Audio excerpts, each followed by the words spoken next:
শ্রী শ্রী অনুকূলচন্দ্র ঠাকুরের আলোচনা জয়গুরু। প্রশ্ন: মনুসংহিতায় আছে নিষেকাদি শ্মশান ক্রিয়া পর্যন্ত সমস্ত যাদের মন্ত্রপুত আজ শ্রী শ্রী অনুকূলচন্দ্র ঠাকুরের আলোচনা। প্রশ্ন: গর্ভাধান প্রমুখ উভয় নয়নাদি সংস্কার দ্বারা বীজগত এবং গর্ভপাত জন্য পাপ হইতে আর্য দ্বিজগণ মুক্ত হন, ইহার তাৎপর্য কি?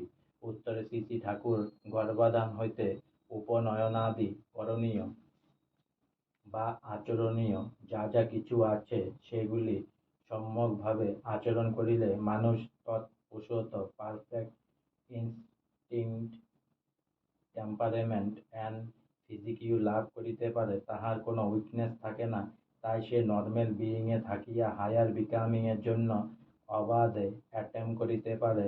আর সেই জন্যই ঐ করণীয়গুলি করিলে আর্য দ্বিজগণ বীজগত ও গর্ভগত বা পেনান্টেল পাপ বা ডিফেক্ট হইতে মুক্ত হন বলা হইয়াছে। আজকে আমার শ্রী শ্রী অনুকূলচন্দ্র ঠাকুরের আলোচনা এখানেই সমাপ্ত হলো। অনেক অনেক সাবস্ক্রাইব করুন, অনেক অনেক লাইক করুন, অনেক অনেক ভালো থাকুন, অনেক অনেক সুস্থ থাকুন, অনেক অনেক আনন্দ থাকুন, আর সঙ্গে বলুন জয় গুরু।